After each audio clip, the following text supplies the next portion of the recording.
Amigas e amigos da música lírica, estamos iniciando mais um mês Carlos Gomes. Através deste canal, Cultura Abraça, estaremos durante todo o mês apresentando palestras e a música de Carlos Gomes, esse grande orgulho para a nossa cidade, que viveu no século XIX e que venceu todos os obstáculos para tornar-se um dos maiores compositores de ópera das Américas. Nos primórdios de Campinas, ao tempo em que esta metrópole era apenas a Vila de São Carlos, no início do século XIX, a música sacra e erudita deveu-se fundamentalmente ao mestre de capela recém-nomeado pelo pároco Joaquim José Gomes. Nós estamos falando do músico Manuel José Gomes, pai de Carlos Gomes e de Santana Gomes, que chegou aqui em 1815, vindo diretamente da vila de Santana de Parnaíba, e onde ele estudou com um sacerdote católico chamado José Pedroso de Moraes Lara. De fato, aquele jovem maneco músico, assim tratado por seus contemporâneos, chegou à Vila de São Carlos para cumprir uma missão muito maior do que aquilo que dele se esperava. Ele excedeu as funções de mestre de capela. Ele, além de compor e executar também a música litúrgica nos ofícios da matriz velha, nos ofícios religiosos, ele também ensinou a música para os meninos e jovens da época. Maneco Gomes foi pai e semeador também de músicos de talento como Carlos Gomes e Santana Gomes. Pode-se afirmar que a história musical de Campinas em 1800 se divide em dois períodos, antes e depois do Maneco Gomes. Era sem dúvida um músico muito competente e comprovam esse fato os sólidos conhecimentos musicais que ele transmitiu tanto a Carlos Gomes como a Juca Gomes, o Santana Gomes e vários de seus filhos. Ele criou e regeu bandas de música, compôs oratórios para celebrações religiosas e solenidades da matriz velha, da época que é atualmente a Basílica do Carmo. Exerceu atividades igualmente no comércio de instrumentos musicais e também ele foi nomeado escrivão e juiz de paz por algum tempo aqui na Vila de São Carlos. Então, quiçá como reflexo dessa atividade musical e teatral também, que já tinha na época, as autoridades e os cidadãos da época resolveram construir o Teatro São Carlos. Esse teatro que foi muito importante na vida cultural da cidade. A cidade acostumou-se a partir daí a receber orquestras, artistas nacionais e internacionais, entre os quais Tito Schipa, Beniamino Gili, Sarah Bernard e companhias de óperas, operetas, sarsuelas, além de companhias inteiras de teatro, pois germinara e agora floresceria a vocação para as artes e a cultura em Campinas. Bafejada pela prosperidade de fazendeiros de cana-de-açúcar, depois café, produtos que eram exportados para outros países, a cidade dispunha de generosos recursos para se modernizar, fazer a cultura desabrochar e provocar o refinamento das preferências artísticas. Instituições como o Clube Campineiro, o Centro de Ciências, Letras e Artes e, antes de tudo isso, da Casa do Livro Azul, que pertencia a Antônio Benedito Castro Mendes, foram elementos importantes para manter e estimular o cultivo das artes, especialmente da música e do teatro, que no período de 1850 a 1922 se manifestaram em espetáculos nos palcos do Teatro São Carlos. Veio então a demolição desse que foi considerado pelos contemporâneos ultrapassado e até perigoso, porque havia rachaduras e goteiras que durante os temporais acabava inundando não só o palco como também a plateia. Outro teatro mais moderno foi projetado então e construído. As programações artísticas continuaram após 1935 no novo Teatro São Carlos, que somente em 1959 foi denominado Teatro Carlos Gomes. Esta casa de espetáculos também receberia a sentença de morte em 1965, como todos sabem, por alegados idênticos problemas estruturais, né? Como compensação, a cidade passou a ter então o Centro de Convivência Cultural Carlos Gomes e o Teatro Municipal José de Castro Mendes, este inaugurado em 1970 com a encenação da ópera O Guarani, exatamente em 17 de março, comemorando o centenário da estreia dessa ópera em Milão, no Teatro alla Scala. Para preparar cantores e atender também a demanda de espetáculos de ópera, operetas e sarsuelas, que demandavam a contribuição de corais e solistas líricos, muitos mestres de técnica vocal mantiveram atividade em Campinas. Ensinavam os alunos os fundamentos da voz cantada, empregando os métodos e conceitos da escola italiana ou alemã. Na época, segundo pesquisa da musicóloga Lenita Valdige Mendes Nogueira, em seu livro Música em Campinas nos Tempos do Império, nos últimos anos do Império, comprovou-se nesse tempo a atividade de pelo menos 17 professores de canto na cidade. Entre eles, a professora Joaquina Gomes Henkin, também filha de Carlos Gomes, filha de Maneco Gomes, né, e de Dona Francisca Leite Gomes. Ela foi pianista, uma pianista qualificada, cantava, regia e também ministrava aulas de canto. Certamente ajudou a formar cantores que posteriormente integraram corais ou se tornaram solistas eruditos.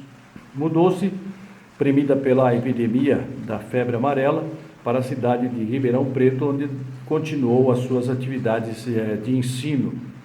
No final da década de 30, início de 40, a cidade gera a primeira soprano internacional, a Agnes Aires, que se consagraria em São Paulo no Teatro Municipal e nas audições líricas da Rádio Gazeta, dirigidas pelo maestro Armando Belardi.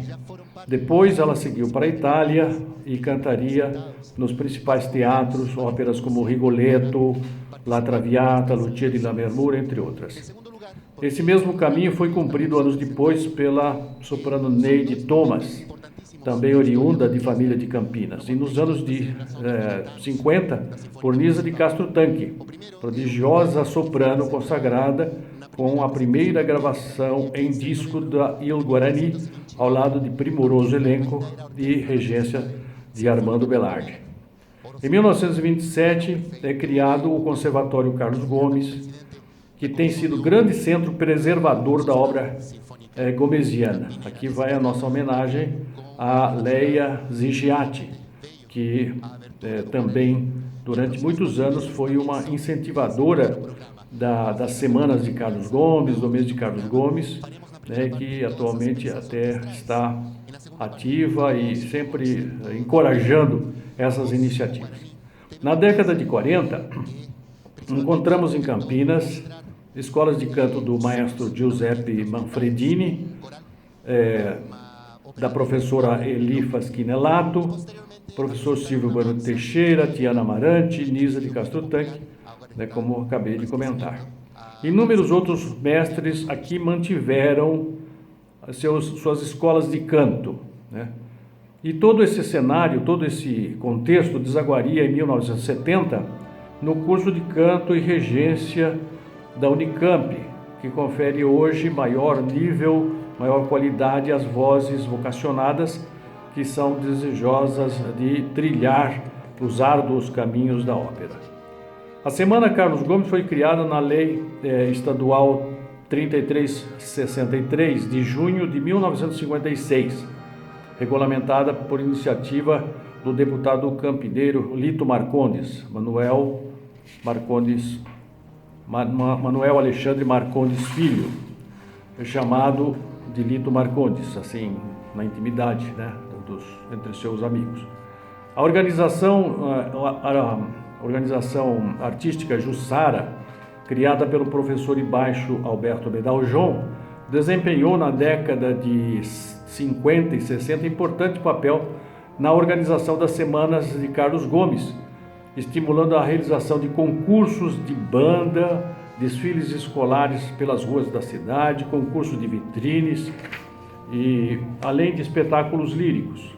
Na década de 60, a Delegacia Regional de Cultura da Secretaria de Estado da Cultura destinava verbas significativas para a Semana de Carlos Gomes.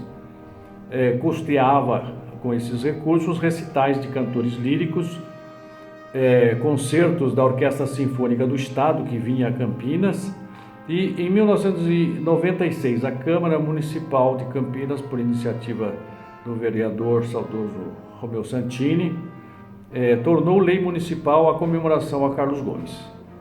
Em 2014, a Lei 14.909, de 27 de outubro, modificou essa lei de 2009, se tornou muito mais específica e oficializou o concurso de canto e outras festividades em setembro, destinadas a manter viva a música e a vida de Carlos Gomes. Houve concursos de canto oficiais realizados no Centro de Convivência ou no Centro de Ciências, Letras e Artes e até no Jockey Club, mas isso em um certo momento foi interrompido. Em 1981, nossos cantores líricos criaram um movimento chamado Para Nossa Voz Queremos Ver, levando a fundação da ABAL Campinas e também a série Encontros Musicais, que foram realizados no Centro de Convivência, na Sala Carlos Gomes. A partir daí, os festejos a Carlos Gomes ganharam sempre maior ênfase ano a ano, até cobrirem todo o mês de setembro, né? O que então se transformou de semana em mês Carlos Gomes. Em 2008, o Centro de Ciências, por iniciativa do seu presidente da época, o engenheiro Marino Zigiati, reviveu os concursos de cantos dedicados ao maestro Carlos Gomes, denominando-os de concurso estímulo para cantores líricos, com prêmios para a melhor voz masculina, a melhor voz feminina, a melhor intérprete de ópera de Carlos Gomes e melhor intérprete de canção de Carlos Gomes. A existência do Teatro São Carlos e do Teatro Carlos Gomes foram fatores essenciais para que a arte lírica jamais deixasse de constar na cultura de Campinas. Também a implantação da Orquestra Sinfônica de Campinas, graças ao esforço de secretários de Cultura e também de maestros como Salvador Bove, João de Túlio, Mário de Túlio, Luiz Biela de Souza, da Universidade Católica de Campinas, de Benito Juarez, que profissionalizou a orquestra na década de 70 e que há 9 anos tem a direção artística e regência do maestro Vitor Hugo Toro. A verdade é que, graças ao clã, vamos voltando ao início, de Manuel José Gomes, desde o florescer da cidade de Campinas, ex-vila de São Carlos, o desenvolvimento da cidade se deu entre trilhas sonoras e acordes operísticos. Somente a título de ilustração, poupando-nos de citar dezenas de óperas que encantaram os campineiros na segunda metade do século XIX até a data de hoje, obras foram montadas destacando-se em 1970 em O Guarani, regida por Orestes Sinatra, comemorando o centenário da estreia em Milão. La Traviata, regidas por Diogo Pacheco e também duas vezes por Armando Belardi. A Noite do Castelo, regida por Benito Juarez, que é a primeira ópera de Carlos Gomes, né? E também marcando os 150 anos de nascimento de Carlos Gomes. Devemos registrar também as óperas montadas pela Unicamp, com sua orquestra regida por Cíntia Liretti, e alunos de canto, inclusive no Festival de Ópera das Américas. A Sinfônica Municipal, regida por Vitor Hugo Toro, é a orquestra brasileira que mais executa obras de Carlos Gomes e já mostrou vários dessas óperas e concertos no Teatro Castro Mendes em cortinas líricas, como o caso de Joana de Flandres, a segunda ópera de Carlos Gomes, e Colombo. Finalizando, expresso a minha expectativa de que o mês Carlos Gomes se mantenha pelos anos afora. Essa é a expectativa de todos os cantores líricos, de todos os professores de canto e também dos que gostam do gênero operístico, né? Ganhando sempre maior envergadura e participação, outorgando ao destemido maestro e compositor Carlos Gomes o reconhecimento que ele fez e faz por merecer de toda a população de Campinas. O que sonhamos e se espera é que aos poucos todas as suas óperas venham a ser montadas dentro do melhor e mais apropriado estilo, com a grandiosidade e qualidade musical que exigem. Isso é necessário que seja feito em um teatro municipal de ópera e que nós voltemos a ter esse teatro municipal. Tal fato, se concretizado, há de ser mais um justo orgulho para a história cultural de Campinas.